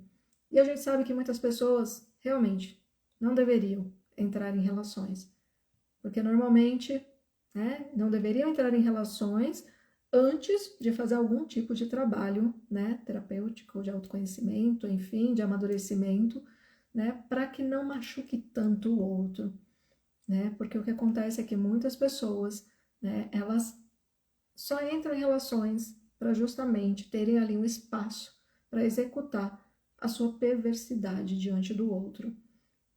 Então, talvez se a gente não tivesse, né, esse glamour todo para as relações amorosas, essas pessoas tivessem outras opções e outras possibilidades, né, do que fazer com esse desejo de humilhar o outro, né, de machucar o outro, de fazer com que o outro se torne ali uma vítima da sua imaturidade, da sua crueldade, da sua perversidade. A reação mais lógica a gostar muito de alguém bem poderia ser não morar com essa pessoa, porque é quase impossível coabitar e não acabar sucumbindo a um certo grau de ingratidão, desprezo e familiaridade áspera. A reação mais respeitosa ao amor pode ser admirar, elogiar, cuidar e depois se afastar. Eu acho interessante ter algumas passagens que, de fato, né, eu acho que não por acaso, ele traz uma visão bem pessimista em relação ao amor, que faz parte também, né, dessa estratégia de desconstrução do amor romântico, a gente ter também um certo olhar pessimista sobre ele, justamente para que a gente não se encante demais, né? Mas, ao mesmo tempo, né, eu tô falando isso para reforçar que existem, sim, possibilidades, né, de pessoas que moram junto conseguirem ter uma vida saudável, alegre, gostosa juntos, né? Eu acredito nessa possibilidade. Mas também não são todas as pessoas que conseguem fazer isso e tá tudo bem também, né? Então a ideia aqui também é trazer essa visão um pouco pessimista para a gente se perguntar: será que eu não sou o tipo de pessoa que talvez eu consiga ter uma relação saudável desde que eu não more junto, né? É uma possibilidade.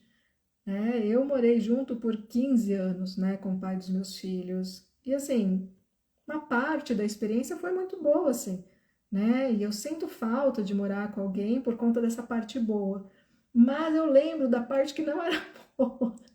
E aí eu desisto desse desejo de morar com alguém de novo, né? O que será, o que será? Não sabemos, né? Mas é um lugar assim que é importante, porque como eu já tive a experiência, né?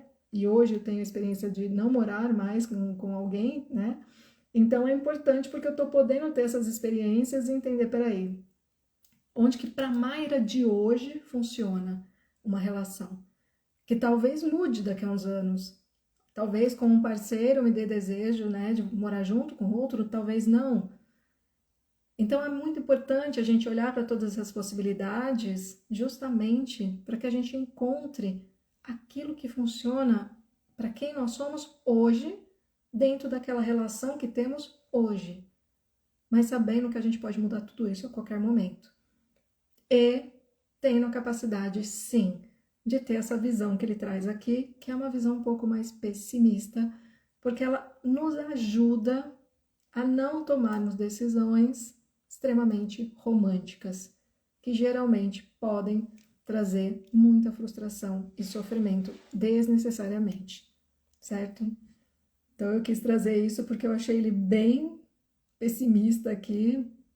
Eu já não vejo dessa maneira, mas eu entendo por que eles trazem dessa maneira no livro, tá? Tudo isso não significa que ficar sozinho não tem os seus problemas. É claro que há desvantagens tanto em ser solteiro quanto em ser parte de um casal. Solidão no primeiro, sensação de sufocamento, raiva e frustração no segundo. Então ele fala que você ser solteiro, né, é um lugar de você ficar sozinho, é um lugar que você vai ter provavelmente uma sensação de solidão. Já no caso de você estar com uma outra pessoa, você pode ter uma sensação de sufocamento, raiva e frustração. Ou seja, mais uma vez, né, como em vários momentos nesse livro, ele traz essa importância da gente entender a parte, entre aspas, boa e ruim de todas as situações, de todas as escolhas. E isso é para mostrar que é muito pessoal como que cada um vai viver a sua experiência. Mas entendendo que tanto estando solteiro quanto estando, entre aspas, casado ou com uma relação amorosa, a gente vai ter sensações desagradáveis nas duas situações. Então, por que que o problema é ser solteiro? Por que que é o solteiro que sofre? A gente sabe que isso não é real.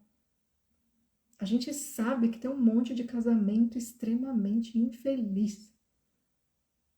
Ao mesmo tempo, a gente sabe que tem um monte de solteiro feliz e saltitante. Então, por que que a gente continua problematizando a vida dos solteiros? A pergunta é sempre essa aqui, né? Tarará, cadê? É bem provável que soframos bastante às vezes, seja qual for nosso status de relacionamento.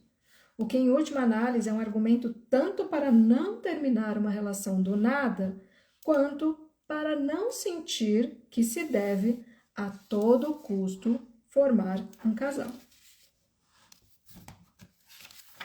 Nossa, gente, esse capítulo, ele é grande, eu vou contar para vocês, viu? E a gente já tem que terminar aqui. Bom, eu vou ler mais um pouquinho.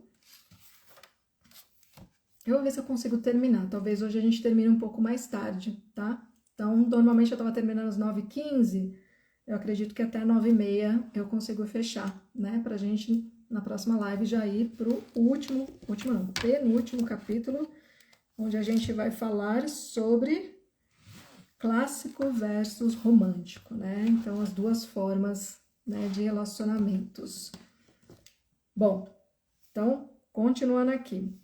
Deixa eu ver onde que eu parei, que agora eu até perdi. Achei. Vamos lá.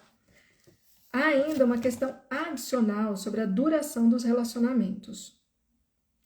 E aí aqui a gente vai entrar. Então, a gente falou bastante sobre a questão de ser solteiro, não ser solteiro, a importância de normalizar a solteirice, né? Da gente parar de ser hipócrita, né? E dizer que ser casado é melhor do que ser solteiro, né? Ignorando completamente as histórias reais, né? Onde a gente vê muitas pessoas solteiras felizes e muitas pessoas casadas infelizes e vice-versa. Ou seja, não é sobre o status de relacionamento.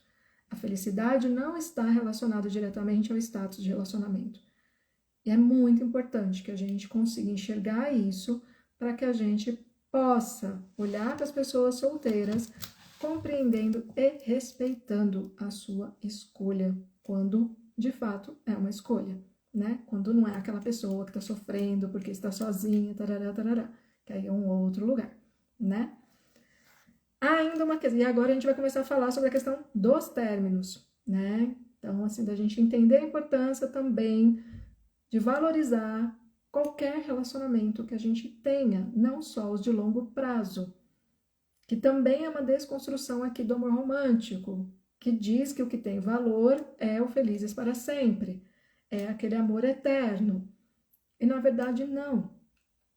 Às vezes a gente vai ter relações de 3 meses, 5 meses, 1 ano, que vão gerar tantas transformações na gente, muito mais do que uma relação, às vezes, de 20 anos. E como que eu posso dizer que essa relação deu errado? Se ela trouxe algo para mim, se ela trouxe algo para o outro, se ela nos transformou em algum nível, se ela fez com que a gente amadurecesse em algum nível. É aí que está o valor das relações. É no resultado da troca e não na duração, como dita o amor romântico. Então é importante a gente trazer isso para reflexão e é isso que a gente vai trazer a partir desse ponto, tá? Dessa leitura. Há ainda uma questão adicional sobre a duração dos relacionamentos. Uma das grandes suposições de nosso tempo é de que, se o amor for real, por definição, terá de ser eterno. Natural e invariavelmente, achamos que relacionamentos genuínos são o mesmo que relacionamentos vitalícios. E não é real essa afirmativa. Portanto, parece quase impossível não interpretar o fim de uma união, depois de um certo tempo, algumas semanas, 5, 10 ou qualquer período mais curto que a data da morte do parceiro, como um problema, um fracasso, uma catástrofe emocional que é culpa de alguém e provavelmente nossa. Há pessoas desesperadas se achando fracassadas porque o seu relacionamento só durou 32 anos. Só. Parecemos fundamentalmente incapazes de acreditar que um relacionamento pode ser sincero, significativo e importante, e ao mesmo tempo e sem culpa, de duração limitada. É claro que há algumas boas razões para a valorização coletiva da história de amor para a vida toda. Grande parte dos prazeres e das virtudes dos relacionamentos só se revela de fato com o tempo, depois que a confiança se instalou e a lealdade foi totalmente demonstrada. Quando sabem que é para sempre, duas pessoas trabalham nisso mais do que tudo. Não há opção de evitar algumas questões necessárias desagradáveis. Elas farão o possível para compreender os mistérios da psique uma da outra. Mostrarão reservas de ternura e vulnerabilidade, às quais, de outro modo, não teriam acesso. Aprenderão a pedir desculpas e a ter certo pudor em relação aos próprios defeitos. Crescerão. Enquanto isso, dia a dia, provarão os prazeres modestos mais genuínos das noites aconchegantes de domingo e de passear juntos pelo campo. E os filhos sempre se beneficiarão, o que não é pouco. Mas, como os encantos do longo prazo são muito claros em nossa imaginação coletiva, deveríamos reconhecer o perigo de suprimir, de maneira normativa e cruel, todas as qualidades legítimas do amor de curto prazo. Um arranjo que não merece ser interpretado apenas como uma versão interrompida ou patologicamente atrofiada de uma união de longo prazo, mas como um estado com virtudes distintas próprias que podemos escolher racionalmente desde o começo, sabendo que será melhor para ambas as partes se houver um ponto final mais ou menos à vista.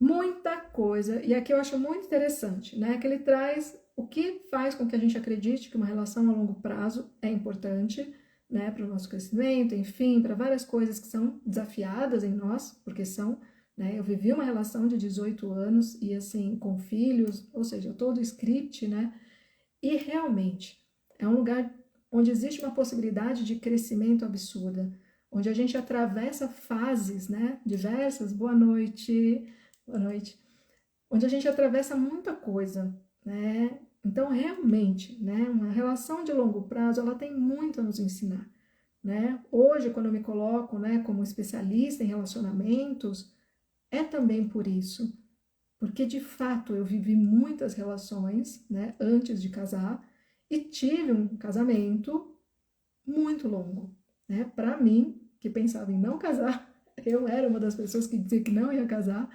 Eu fiquei 18 anos numa relação, tive 2 filhos e uma relação boa, né? Eu digo que é um casamento, né, que todo mundo, quando eu terminei, falou, nossa, como assim? Gente, é um casamento, ai, que pena que... Não, gente, isso é muito interessante, né? Quando eu terminei o meu casamento, as pessoas me encontravam e falaram assim, nossa, que pena que acabou. Que pena que não deu certo. Eu olhava assim, eu falei, mas deu certo. Foram 18 anos, 18 anos, de uma relação onde eu aprendi muita coisa e eu tenho certeza que ele também. A gente cresceu muito junto, em todos os níveis. E tivemos 2 filhos incríveis. Então deu certo. E as pessoas me olhavam, como assim? Quem é essa louca falando que terminou o casamento e o casamento deu certo? Então o que é dar certo, né? Enfim, né? Eu trouxe esse adendo aqui porque eu acho ele bem importante, né? Que vem da minha história. Então, assim, eu sei da importância, né, de uma relação longa, eu vivenciei, né, e aprendi muito, então tem um valor.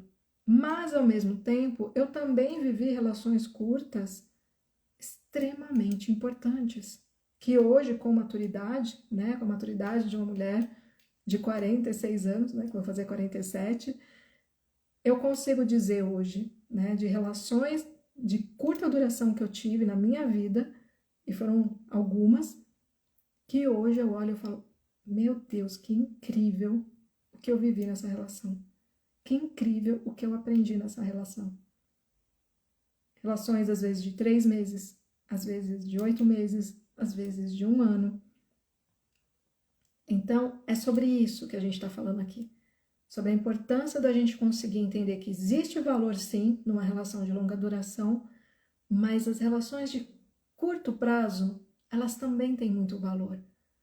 Tudo depende de como a gente enxerga as nossas relações. E quanto menos a gente romantiza, mais a gente consegue enxergar o que a gente desenvolveu a partir daquela experiência, compreendendo cada relação como uma experiência na nossa vida. E não só as relações afetivas sexuais. Todas as nossas relações são lugares de aprendizado. E a nossa sociedade construída nessa base do amor romântico, ela faz com que a nossa visão fique estreita em relação ao quanto de cartilhas nós temos disponíveis para aprender tanta coisa na vida, que é cada relação que a gente vive. Não só a relação romântica do Felizes para Sempre. Isso empobrece a nossa vida. Então, o convite aqui é para a gente ampliar essa forma de enxergar. Sim, deu certo por 18 anos. né? E sou muito grata mesmo, né? E aí aqui ele traz alguns pontos para a gente ir terminando, onde ele coloca que muita coisa pode dar certo num amor de curto prazo. Mais uma vez, aqui nessa obra ele usa amor muito num lugar que eu não usaria a palavra amor, eu usaria a palavra relacionamento. Porque para mim uma coisa é amor, outra coisa é relacionamento. Nem todo relacionamento tem amor. Então, sempre, né, eu trouxe isso em algumas lives, né, tô lembrando aqui de novo, porque de novo a hora que eu li isso daqui me incomodou, porque eu falei, não é assim que eu leio, né, então ele coloca assim, pode ser num amor de curto prazo, a minha leitura é num relacionamento de curto prazo. Agora eu vou trazer para vocês os pontos, né, que o autor coloca como algo bom se a gente entrar numa relação com essa consciência de que ela pode acabar. Então, mais uma vez, para a gente se afastar da ideia do amor romântico, do felizes para sempre, do amor eterno, da certeza absoluta de que essa pessoa vai me entregar tudo absolutamente que eu preciso, que eu necessito, que eu espero, trazer para toda a relação que está começando a consciência de que ela pode acabar. Esse é um convite muito importante, porque ele vai trazer aqui alguns pontos e é a partir disso que eu estou trazendo essa fala. Então, todo relacionamento que a gente for começar, ter a consciência de que ele pode terminar. Em qualquer modelo que seja. É muito importante. Pontual. Então, vamos lá, né? Então, coisas boas que a gente pode enxergar a partir do momento em que a gente percebe todas as relações como relações eventualmente de curto prazo. Quando sabem que não possuem uma a outra, as duas pessoas são extremamente cuidadosas para conquistar diariamente o respeito da outra. Saber que alguém pode nos deixar a qualquer momento não apenas é causa de insegurança, é um catalisador constante de terna apreciação. Então aqui é uma coisa muito importante, já começa acabando, né? E é bem por aí. Então assim, uma coisa que todos trazem, né? Assim, as pessoas que falam sobre relacionamentos, crises, os casais que eu atendo, enfim. Ai, meu problema é a insegurança, é me sentir inseguro. Será que a insegurança de fato é um problema? Ou será que ela só faz parte desse lugar em nós que tem consciência de que aquela relação pode acabar? Né? Então fica aqui essa reflexão. Não vamos estender muito, porque senão eu vou ficar aqui. Cada ponto eu ficaria uma live falando, gente, de verdade. Então eu vou tentar ser pontual aqui. Quando não é para sempre, conseguimos deixar as diferenças de lado. Se a jornada tiver que ser longa, o alinhamento absoluto de ideias pode parecer fundamental. Mas, quando o tempo é curto, ficamos mais dispostos a ceder e não nos sentimos ameaçados por novidades e dissonâncias. As coisas esquisitas que o outro tem na geladeira e as coisas peculiares que gosta de ouvir e assistir não são afrontas aos nossos valores, são apenas convites, nada ameaçadores e expandirmos a nossa personalidade. Entende como que é libertador quando eu olho para o outro com a possibilidade de não ser para sempre? Para sempre é muito tempo, minha gente. Né? Imagina que você casa lá com 30, 40, 45 anos, né? E de repente você pode chegar até os 90. Imagina. Para sempre é muito tempo. É desesperador. É desesperador. Você tá com uma pessoa e pensa, nossa, para sempre eu vou ficar com essa pessoa. Né? Até que a morte nos separe. Pelo amor de Deus. Porque sempre vai ter algo ali no outro que vai me incomodar muito. E se eu ficar com essa sombra, né, dizendo para mim que aquilo é para sempre, eu vou ficar desesperada para que o outro se assemelhe a mim, para que o outro goste do que eu gosto. Porque o único convívio para sempre que eventualmente pode ser suportável é eu conviver comigo mesmo. Pelo menos eu penso assim, eu me amo. Tem gente que fala que não se suporta, né? Eu, via de regra, me amo. Então, a única companhia que eu banco para sempre é a minha. Agora, o outro, ia ter que mudar muita coisa. Se hoje eu começasse uma relação pensando que ela vai ser para sempre.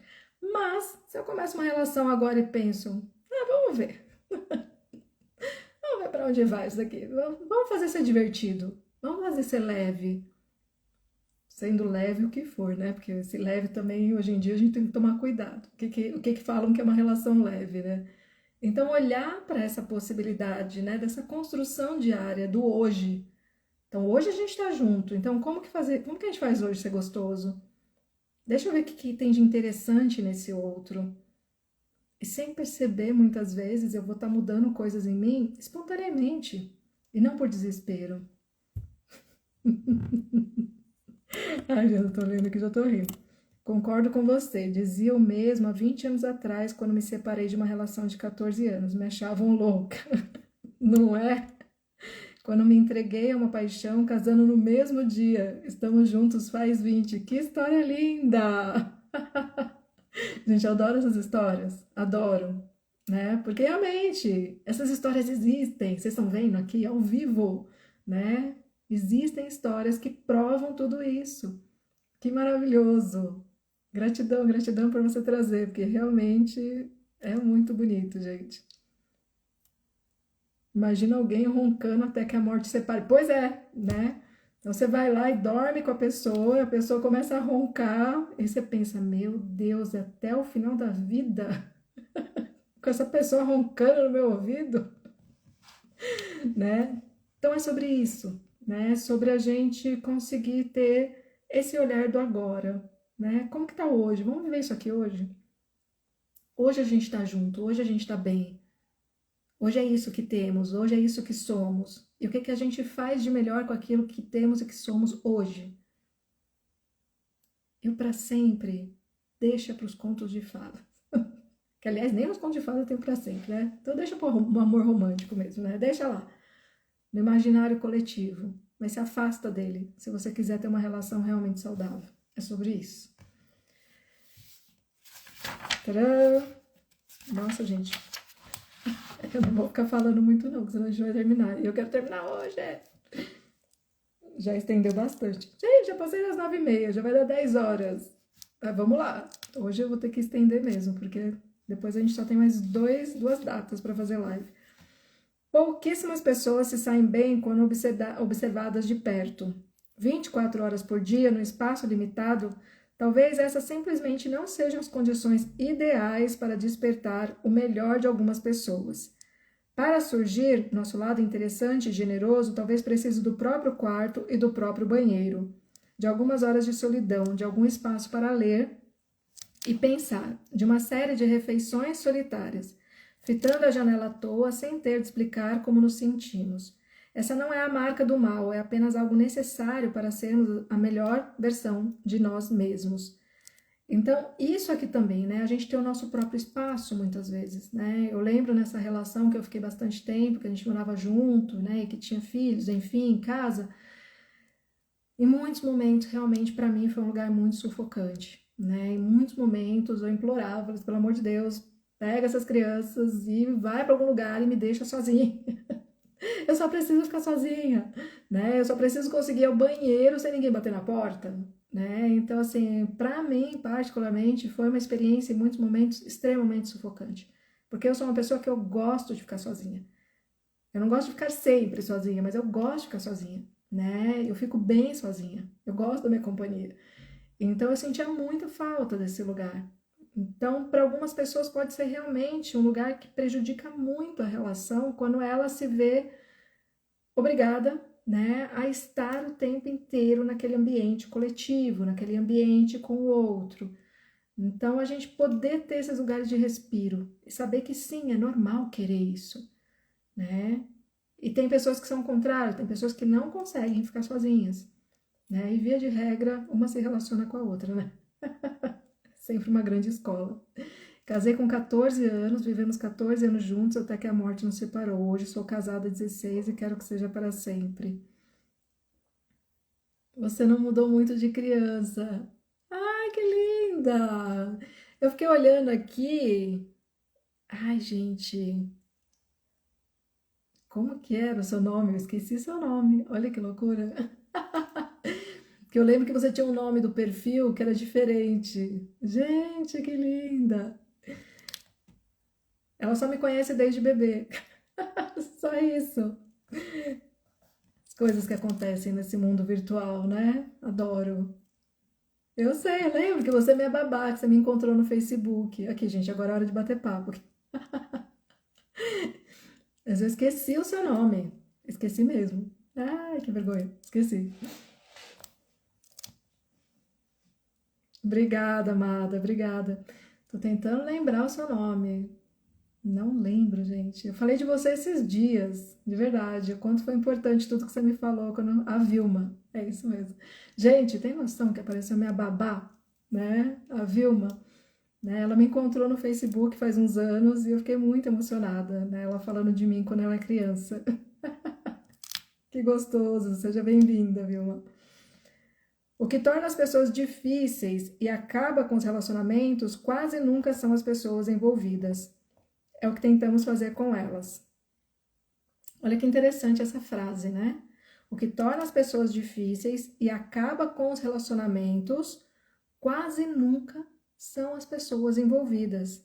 É o que tentamos fazer com elas. Na verdade, pedi-la em casamento não é algo muito bondoso a se fazer com a pessoa que amamos, porque ela será arrastada para uma série de situações desafiadoras e bastante desagradáveis. Fazer as contas do mês conosco, encontrar nossa família regularmente, ver-nos exaustos e de olhos vazios, depois do trabalho, manter a sala de estar arrumado, criar filhos, talvez amar alguém de verdade, isso é, desejar-lhe o melhor, significa com mais justiça colocar nossas melhores qualidades no centro do palco durante alguns meses de êxtase e depois, mutuamente e com ternura, dizer adeus. Né? Então, é muito importante isso daqui, né? O quanto realmente a gente vai viver muitas situações, um querendo mudar o outro. Sim, exatamente. Né? Isso acontece com muita frequência, né? A gente tenta impor, né? Na verdade, todos nós temos esse desejo narcísico, né? De que o outro seja a nossa imagem e semelhança, né?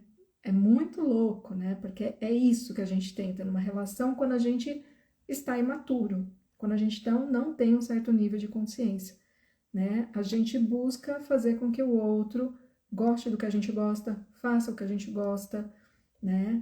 E é assustador quantos casais de fato a gente vê que depois de uns anos eles ambos se anularam, né? Se tornando, né? Superficialmente uma cópia. Dessa forma, né, reprimindo os próprios desejos para caber no modelo do amor romântico do felizes para sempre. Os relacionamentos de longo prazo recompensam algumas qualidades, principalmente as administrativas, mas obscurecem outras, como o talento para conversas especulativas interessantes sobre ética e psicologia até tarde da noite. Não deveria ser um insulto perceber que uma pessoa simplesmente não será capaz de brilhar nas condições de um amor a longo prazo, o que é muita gentileza aproveitar os seus pontos fortes e se separar antes de precisar arrumar a gaveta dos talheres do dia. Deveríamos tomar cuidado para não sucumbir ao sentimento debilitante de que, como não durou para sempre, o relacionamento não significou nada, que foi uma coisa que eu já falei anteriormente. Em outras áreas da vida, sabemos que ser para sempre não é ideal. mesmo quando se trata de algo muito bom. Por exemplo, não achamos necessariamente que temos de ficar na mesma casa a vida inteira, embora possamos gostar muito da que temos hoje. Não consideramos que estamos traindo a casa antiga quando reconhecemos que, por uma série de razões, seria mais sensato morar em outro lugar. Né? Então, a importância da gente compreender que, eu já falei lá atrás, relacionamentos de curto prazo também podem ter uma importância incrível. E tá tudo certo que acabou. Não é porque acabou que não teve valor. A gente tem que parar de pensar assim. Porque senão é como se a gente rasgasse, né, um capítulo importante da cartilha da vida. Lições importantes foram aprendidas em todas as relações que nós vivemos. E é a soma dessas experiências que faz com que a gente amadureça. E todas elas fazem parte, inclusive aquelas que nos geraram muito sofrimento. Não é verdade? Né? E quando a gente olha dessa forma, nós nos tornamos bons alunos. Você aprendeu lá no livro da escola, capítulo de 1 a 10, aí você vai fazer a prova. Você não vai estudar os 10 capítulos? E por que, quando a gente fala de relacionamentos amorosos, a gente decide rasgar alguns capítulos? E aí a gente continua repetindo de ano, porque não estudou todos os capítulos, entendeu? É sobre isso. Aí a vida vem, professora vida, te dá de novo a mesma prova. Por quê? Porque você não estudou. Adorei você, vou segui-la. Ai, que delícia, seja bem-vinda. Então é sobre isso, meus amores. Vamos estudar para a prova todos os capítulos, ou seja, todos os relacionamentos são importantes, principalmente para quem está na jornada de autoconhecimento. Se você quer se conhecer, você precisa conhecer a sua história.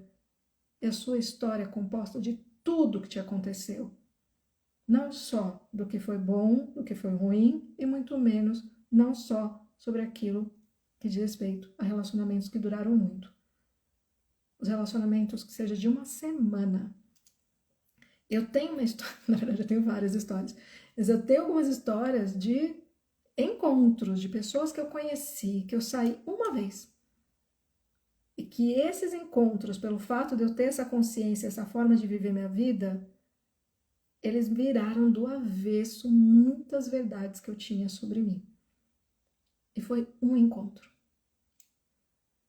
Imagina se eu tivesse essa forma de pensar que diz que a única coisa que tem valor nas relações afetivas sexuais são os encontros de longo prazo.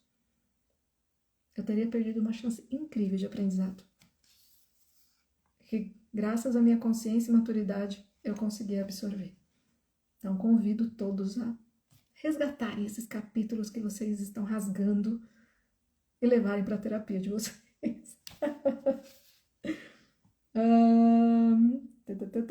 Aqui, tô quase terminando, viu, gente? Vamos conseguir terminar. Obrigada pela paciência de quem ficou até o fim. Precisamos ter uma narrativa do amor em que os relacionamentos acabem sem que ninguém os tenha matado prematuramente de forma cruel ou patológica, pois só assim conseguiríamos reduzir a amargura e a culpa que costuma acompanhar os términos. Nosso modo de ver o fim do amor depende muito do que a sociedade considera normal. Se todos os relacionamentos tiverem que durar para sempre, qualquer rompimento será descrito como um fracasso horrendo. Mas se reservarmos um espaço na imaginação para o amor de curto prazo, o rompimento pode demonstrar uma lealdade mais profunda, não em relação à criação de um lar e de rotinas domésticas, mas aos prazeres transitórios. Assim poderemos nos separar com uma sensação justa e generosa diante de tudo o que foi preservado e aprimorado pelo fato de não termos tentado forçar o relacionamento a durar para sempre. Que importante isso que ele trouxe aqui, né? Então, vamos ser mais generosos com os nossos encontros. Amo. Ah, cheguei só agora do trabalho. Ai, amada, mas seja bem-vinda. Né? Depois vai ficar gravado, né? Se quiser assistir inteiro, hoje foi bem extenso, que eu queria terminar esse capítulo hoje. Então é isso, meus amores, né? Finalizamos aqui esse capítulo, né? Onde a gente falou no primeiro bloco, né? Sobre solteirice, né? Sobre a importância de normalizar a vida dos solteiros, né? E quando a gente se incomodar, né? Com alguém que está solteiro, a gente se perguntar por que a gente está ficando incomodado e ao mesmo tempo trazer essa consciência para outras pessoas, né? A minha ideia aqui também, através dessas lives, é ajudar vocês a ampliarem a consciência de vocês para que vocês se tornem conscientizadores e conscientizadoras de outras pessoas também, a partir dessas reflexões, né? Porque a gente está precisando, né, levar muita informação nesse lugar, né, de pensar, não só de estabelecer uma regra e vamos seguir e vamos todo mundo acreditar nessa. Não. Vocês têm uma base aqui de uma outra forma de pensar essas relações, de uma outra forma de pensar esse lugar dos solteiros, né, de estar solteiro, de entender isso como algo totalmente normal e possível, né? É uma realidade, a gente vem vendo o número de solteiros aumentando, solteiros e solteiras, e tá tudo certo, né? Tem muita gente gerando muito pânico em relação a isso, como se fosse um problema. Ah, e as pessoas não acreditam mais no amor. Ah, está tão difícil de achar pessoas para me relacionar. Não, meus amores, não é sobre isso. É porque as pessoas estão cansadas do amor romântico, entendeu? Só que ao mesmo tempo está faltando informação para falar sobre outras formas de viver esses romances, essas relações. Sem precisar descartar completamente o romantismo, mas sim questionando ele. É isso que a gente está fazendo aqui.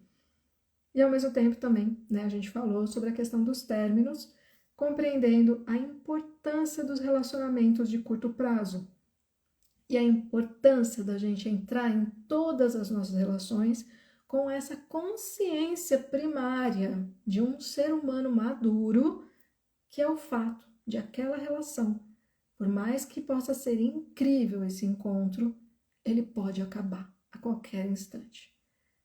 E ter essa consciência desde o início talvez faça com que a gente tenha uma entrega mais generosa, mais genuína, mais verdadeira. Justamente por saber que o jogo não está ganho, que a grande ilusão do amor romântico é essa ideia de que a partir do momento que eu estou vivendo aquela história de amor, o jogo está ganho. Não preciso mais me esforçar. Não preciso mais mudar nada. Aquela pessoa já me escolheu como eu sou. Ela já aceitou o que eu sou. Para que eu vou me esforçar? Se eu acabei de encontrar o amor da minha vida, minha cara metade, metade da laranja, é aí que a gente se perde. Não do outro, mas de nós mesmos. Então a ideia resumida, né, que a gente conversou aqui hoje nessa live foi essa. Espero que amplifique a consciência de vocês, né, e que ajude mais uma vez a gente ter uma visão mais saudável sobre os relacionamentos e a gente conseguir construir esses relacionamentos de uma maneira mais saudável e menos romântica, mais madura. Certo, meus amores? É isso, encerramos, né? Hoje ficou mais extensa, mas eu acho que valeu a pena a gente vir até aqui. Perfeita, lindona. E próxima live, hoje, quinta-feira, né? Vai ser no domingo, às 20 horas, né? E a gente vai falar sobre clássico versus romântico, né? E aqui ele traz características das atitudes românticas e clássicas em relação ao amor e relacionamentos. Obrigada, Má, vou dormir refletindo. Vai, depois você me conta os sonhos que vão vir. Porque normalmente quando a gente tem contato com essas coisas, podem vir uns sonhos bem interessantes. Convido todos a prestarem atenção nos sonhos, né? Porque a gente acaba movendo muita coisa que pode aparecer nos sonhos, algumas informações novas sobre nós, né? E é isso. Domingo às 20 horas vamos falar sobre esse lugar, né, do clássico versus o romântico dentro dessas relações. E é isso. Encerramos aqui. E depois falta só mais uma live. Tem essa live de domingo e a última vai ser na quinta-feira da próxima semana. E a gente encerra e todos esses conteúdos vão para o canal do YouTube e também para o Spotify. Tá bom? Um beijo grande e até domingo às 20 horas. Beijinho. Tchau, tchau. Beijo, amada.